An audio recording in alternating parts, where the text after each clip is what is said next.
కార్తీక మాసం అత్యంత నిష్ఠతో కూడుకుని ఉన్నది. మానధారణకు అవ్వచ్చు, దైవ జ్ఞానం, దైవానుగ్రహం పొందాలి అనుకునేవారు, శరీరంలో ఉన్నటువంటి దోషాలని అన్నిటినీ సమం చేసుకుని మంచి ఆరోగ్యాన్ని పొందాలనుకునే వారికి ఈ కార్తీక మాసం అనేది చాలా చక్కటి మాసం. గ్రంథాల్లో కానీ పురాణాల్లో కానీ మన ఋషులు ఎందుకు ఇంత విశిష్టత అని చెప్పారంటే, శరీరంలో సంవత్సరం మొత్తం పేరుకుపోయినటువంటి బాడీలో పేరుకుపోయినటువంటి క్రిములు అవ్వచ్చు, సూక్ష్మజీవులు అవ్వచ్చు, దోష తారతమ్యాలు అవ్వచ్చు, ఇవన్నీ కూడా ఒక్క కార్తీక మాసంలో నియమనిష్టలు పాటించడం వలన అవన్నీ బయటికి పోయి మీ శరీరం 100% ఆరోగ్యవంతంగా తయారవుతుంది. అది ఏ విధంగా, ఆ నియమనిష్టలు ఏంటి అనేవి అంటే, మొట్టమొదటిగా బ్రహ్మ ముహూర్తంలో నిద్ర లేవటం. కార్తీక మాసంలో ఎవరైనా దీపం పెట్టాలి అనుకునే వాళ్ళు ఖచ్చితంగా బ్రహ్మ ముహూర్తంలో, బ్రాహ్మే ముహూర్తే ఉత్తిష్ఠే స్వస్థో రక్షార్థమాయుష. బ్రాహ్మ ముహూర్తం అంటే ఉదయం 4 గంటల నుంచి 6 గంటల మధ్య సమయం.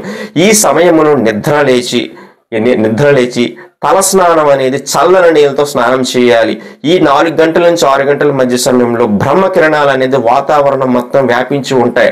ఆ కిరణాలు మీలో కూడా ప్రసరింపజేయడం వల్ల మీలో మరింత శక్తివంతంగా, మరింత మీరు తేజవంతంగా అవడం అనేది జరుగుతూ ఉంటుంది. తర్వాత చల్లని నీళ్ళతో స్నానం చేయాలి. ఎవరైతే కఫ సంబంధిత సైనసైటిస్ ప్రాబ్లమ్స్ ఉండే వాళ్ళు అవ్వచ్చు, దగ్గు కఫం ఉండే వాళ్ళు మాత్రం కొంచెం వేడి నీళ్ళతో స్నానం చేయొచ్చు. కానీ చల్లని నీళ్ళతో, అది కూడా నదీ జలాలతో స్నానం చేయమని మన పురాణ గ్రంథాలు చెబుతాయి. ఒక బావి దగ్గర కానీ, నదీ జలాల దగ్గర కానీ, చెరువుల దగ్గర కానీ స్నానం చేయమని చెప్తుంది. అలా ఆ పరిస్థితి లేని వారు ఇంటి దగ్గరే తులసి జలాలు, ఆ రోజు రాత్రి అంతా ఒక తులసి ఆకులు, ఒక 4-5 తులసి ఆకులు తెచ్చి ఆ వాటర్లో పెట్టి, ఆ మరునాడు తెల్లవారుజాము ఉదయాన్నే 4 గంటల నుంచి 6 గంటల మధ్యలో తలస్నానం అనేది చేయాలి.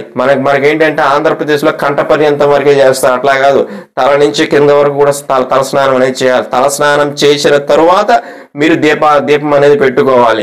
ఎవరికైనా ఎక్కువగా డ్రై స్కిన్ ఉండే వాళ్ళైతే మాత్రం స్నానం చేయడానికి ఒక అరగంట, గంట ముందు నువ్వుల నూనె, ప్రధానంగా నువ్వుల నూనెతో మాత్రమే ఒళ్ళంతా రుద్దుకొని, ఒళ్ళంతా పాముకొని ఒక అరగంట, గంట తర్వాత మీరు స్నానం అనేది చేయవచ్చు. ఇది మీరు పాటించాల్సినటువంటి మొట్టమొదటి నియమం. అలాగే రెండవది అల్పాహారం. కార్తీక మాసంలో కేవలం అల్పాహారం, కేవలం 2 పూటలు మాత్రమే ఆహారం అనేది తీసుకుంటారంటే, రాత్రి పూట ఎవరు తీసుకోరు ఆహారం. కొంతమంది మధ్యాహ్నం కూడా అల్పాహారమే తీసుకుంటారు. అల్పాహారం అనేది ఎందుకంటే, శరీరంలో ఉన్నటువంటి దోషాలు అనేది ఒక సమస్థితిలో రావాలి అంటే శరీరం అనేది తేలికగా ఉండాలి. ఈ శరదృతువులో వర్షాలు పడిన తర్వాత బాడీలో చాలా వరకు పిత్త దోషాలు అనేది పేరుకుపోతాయి. పిత్త దోషం పెరిగిపోయి శరీరంలో ఉన్నటువంటి చలి వలన శరీరంలో ఉన్నటువంటి ఈ చర్మ రంధ్రాలన్నీ మూసుకుపోయి లోపల పిత్తం పెరిగిపోయి శరీరం అంతా వేడి తత్వం అనేది ఎక్కువైపోతుంది. ఆ సమయంలో ఏం చేయాలంటే, శరీరంలో ఎంత అల్పాహారం అనేది మన శరీరానికి అందిస్తే అంత మంచిది. అలా అల్పాహారం ఇవ్వడం వల్ల శరీరంలో ఉన్నటువంటి దోషాలు, మలినాలు అన్నీ కూడాను ఇవి బయటికి పోతాయి.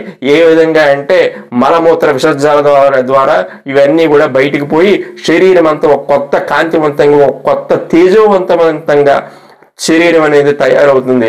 అందుకని కార్తీక మాసంలో ఉపవాసము, అల్పాహారం అనేది చాలా ప్రధానం.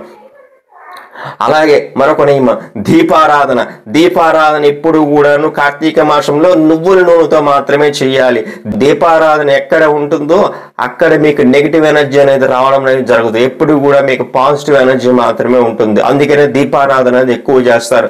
అలాగే ఆ దీపకాంతికి, ఆ దీపకాంతుల వల్ల వచ్చేటటువంటి ఆ యొక్క ఫ్లేవర్ కి సంబంధించి శరీరంలో వాతావరణంలో ఉన్నటువంటి ఆ దోషాలు, మలినాలు, క్రిమినల్ అన్ని కూడాను క్లీన్ అనేది అవడం అనేది జరుగుతూ ఉంటుంది. అందుకే కార్తీక మాసంలో ప్రధానంగా పేరుకుపోయిన చెత్తా చెదారం, పేరుకుపోయిన చెరువుల్లో కానీ, నదుల్లో కానీ చాలా వరకు దోషపూరితం అవుతాయి. అలాంటప్పుడు ఏం చేస్తారు, నదీ జలాల్లో దీపాలు వదలడం అనేది జరుగుతూ ఉంటుంది. ఇలా దీపాలు వదలడం వల్ల ఆ నది కానీ, ఆ చెరువు కానీ మొత్తం అంతా కూడాను ఆ మలిన రహితం అనేది అవడం అనేది జరుగుతూ ఉంటుంది.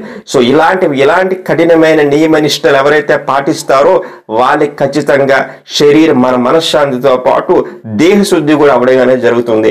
అలాగే ఆయుర్వేదంలో ఈ కార్తీక మాస సమయంలో వచ్చేసరికి పంచకర్మ శుద్ధి చేయడం అనేది జరుగుతుంది. మాలాంటి ఆయుర్వేదిక్ హాస్పిటల్స్ లో పంచకర్మ అంటే శరీరంలో వాతము, పిత్తము, కఫము, ఈ శరీరంలో ఉన్న మలినాన్ని అన్నిటిని కూడాను బయటకు తీసివేయడం అనేది జరుగుతూ ఉంటుంది. సో ఈ పంచకర్మ థెరపీలు చేయించుకునే వాళ్ళు ఎవరైనా ఉన్నారు అంటే మా యొక్క క్లినిక్ ని కానీ లేదంటే మీకు దగ్గరలో ఉన్నటువంటి ఆయుర్వేదిక్ సెంటర్స్ లో కానీ సంప్రదించి ఈ పంచకర్మ చికిత్సల గురించి మరింత డీటెయిల్ గా మీరు తెలుసుకోగలరు.